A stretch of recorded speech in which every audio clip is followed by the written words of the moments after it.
samping nilai positifnya, uang juga memiliki dampak negatif. Uang bisa merekatkan hubungan antar manusia, tetapi juga bisa meretakkan hubungan sesama manusia. Dampak negatif itulah yang kini mempengaruhi hubungan bintang muda Syakir Daulay dengan perusahaan rekaman dan manajemen artis Proaktif. Hubungan yang semula asik-asik saja, kini berujung ke ranah hukum. Manajemen Proaktif baru-baru ini melaporkan Syakir Daulay ke polisi karena dinilai telah melakukan wan prestasi. Nah, intinya beginilah. Ini artis ini lagi ada di atas. Ketika Aisyah istri Rasulullah naik jadi trending, dia mungkin mungkin dia belum siap, atau mungkin dia dapat omongan dari sana dari sini, atau dapat apapun, inilah bisikan-bisikan ya, saya kan nggak tahu. Nah, mempermasalahkan sesuatu yang sudah menjadi kesepakatan bersama itu kan nggak boleh, sebenarnya kan nggak boleh. Tapi karena saya punya itikat baik, ya udah diobrolin, enaknya gimana. Intinya kan kita bagaimana membangun komunikasi yang baik, bagaimana kita membangun kerjasama yang baik, bagaimana kita membangun langkah ke depan ini dengan win-win kan gitu. Tapi kesininya malah dia melalaikan apa yang menjadi kewajibannya. Kewajiban misalnya harus isi seminggu sekali, itu harus diisi ini, diisi ini, di sini. Kan saya harus jaga algoritma di YouTube itu kan harus kita jaga supaya tetap continue terus tuh. Nah, setelah lagu Aisyah, kita kan masih ada 3 lagu lagi nih. Kita upload single ketiga yang berjudul Pintu Ampunan. Begitu kita upload, tiba-tiba dia posting di sosmednya yang menyebutkan bahwa channel dia dibajak, dihack orang. Ya, dia gini-gini bla bla bla bla bla ya. Saya ingetin, Syakir, kamu nggak bisa begitu, nggak boleh begitu. Ini kamu publish, kamu harus minta maaf, kamu harus bikin klarifikasi. Kalau enggak, ini akan menjadi persoalan hukum yang serius. Saya bilang itu, udah inget. Oh enggak, soalnya kan masalahnya kan kenapa enggak ini konfirmasi apa haknya saya atau apa haknya label untuk mengkonfirmasi atau laporan atau meminta persetujuan kepada penyanyi untuk strategi dan planning kita secara bisnis kan itu. Karena tugas Syakir adalah menyanyi, selesai. Jangan dibalik-balik lagi bahwa Syakir ini seperti yang di banyak pemberitaan, saya sudah mengeluarkan biaya untuk produksi, untuk ini, kan itu namanya kebohongan publik kan gitu ya. Karena apa? Semua biaya, semua izin lagu, semua urusan-urusan bisnis, semua yang menghandle adalah tim saya, ya kan, label. Tugas Syakir hanya menyanyi, take vokal, isi vokal, bikin video klip, bukan bikin, istilahnya ngisi untuk untuk kepentingan video klip kan gitu. Udah itu aja. Nah, sekarang persepsinya muncul persepsi bahwa apa-apa dibawa ke ranah hukum. Saya sebenarnya nggak mau masalah ini dibawa ke ranah hukum, saya nggak mau. Saya sebagai orang bisnis, saya akan lebih mengedepankan cara-cara dan jalur musyawarah. Yuk, baiknya gimana, kan gitu ya. Seperti apa? Saya kasih kesempatan kamu untuk menyampaikan permasalahan kamu, bukan permasalahan kita. Karena permasalahan kita sebenarnya sudah selesai, ya kan gitu. Permasalahan kamu apa? Ayo, saya akomodir sepanjang saya bisa mengakomodir, bener nggak? Kita tunggu, nggak ada kabarnya, ya kan? Malah dia promo di channel lain, ya kan ya, promo lagu di channel lain. Padahal di situ udah jelas-jelas bahwa dia adalah kontrak dia adalah eksklusif, paham ya? Ya saya juga kalau dia merasa bahwa dia baru belakangan baru ngomong bahwa dia punya masih ada kontrak di tempat lain, harusnya ngomong dari awal. Kalau ngomong dari awal, saya kan saya nggak mau ambil.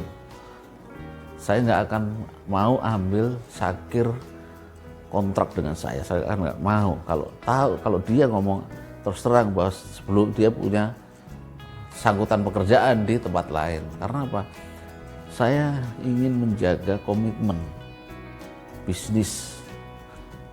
Karena kita sama-sama di industri musik itu ya itu aja. Jangan sampai ini nanti menjadi presiden jelek seolah-olah saya nanti berprasangka yang jelek, atau jangan sampai saya nanti ada yang justifikasi ke saya, oh gitu loh, nyerobot ini nggak bisa loh, ini saya udah puluhan tahun bisnis musik, artinya saya paham aturan mainnya, paham mekanismenya, paham dunianya. Jadi yang kayak gitu pasti akan kita hindari, benturan-benturan itu akan kita hindari. Kembali ke persoalan yang tadi, bahwa saya sebenarnya nggak mau ini bawa ke ranah hukum, tapi kesempatan yang sudah kita berikan berulang-ulang. Ketemu dengan legalnya udah, ketemu dengan keluarganya udah, terus kemudian jalan terakhir pun kita suratin. Surat itu, somasi itu intinya adalah kita kasih kesempatan yang 3 hari untuk lo satu klarifikasi, yang kedua lo kasih kesempatan lagi untuk terakhir nih kalinya nih menyampaikan maunya apa. Nggak direspon juga, ya sudah, akhirnya kita bikin laporan lah ke polisi.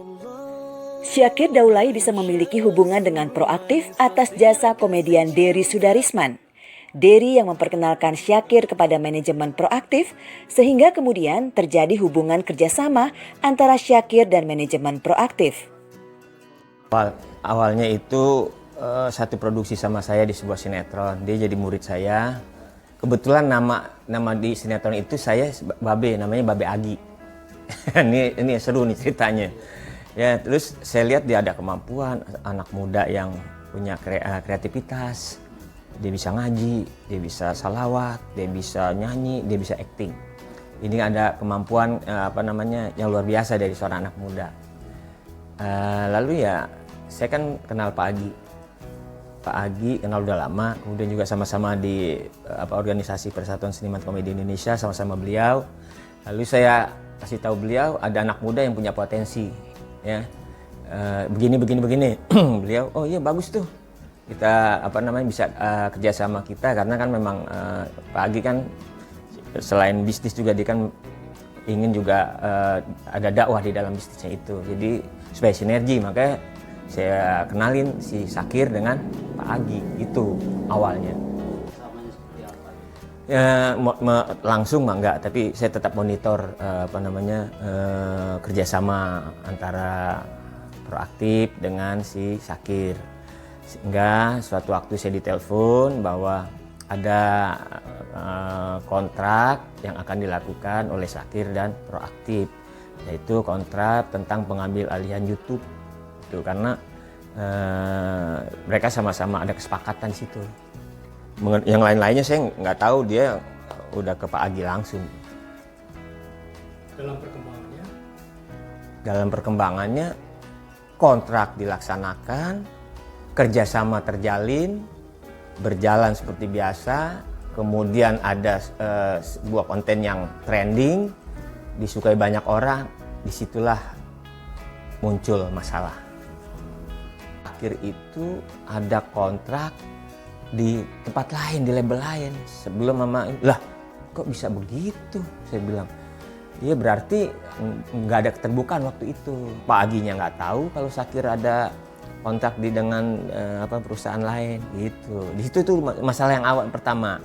Sehingga dia juga minta izin ke Pak Agi saya supaya enak sama tempat lain, saya boleh isi konten nggak di sana? Sama Pak Agi dikasih itu. Harusnya nggak boleh kalau udah kontrak.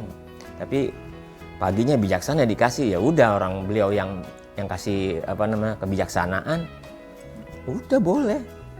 Kan luar biasa itu. Nah, setelah itu baru mau otak-atik masalah kontrak yang tidak sesuai lah, macam-macam udah gitu. Terus kan saya kenal memang baik, luar biasa kan, karena memang Syakir dengar aja apa yang dia omongin kan, oh baik nih gitu ya kan.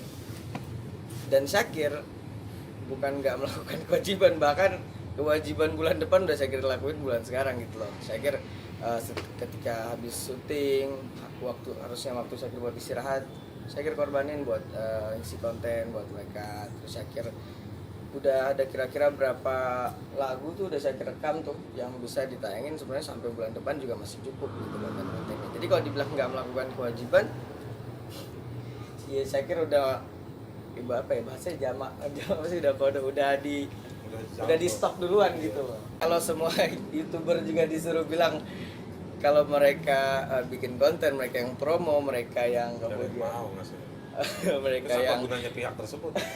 saya kira yang ngontek Baim Raffi Ahmad segala macam buat collab, saya kira yang produksi, saya kira yang kadang vlognya saya kira suruh edit juga sama tim Syakir. Terus kita udah lakuin itu semua, kita dikasih 15%. Syakir tanya YouTuber mana yang mau. Dan bukan Syakir mata duitan, tapi kembali lagi kita, kalau Syakir jujur, bukan nyari duit tapi nyari rezeki. Untuk apa? Untuk kemudian kan bisa bermanfaat buat orang.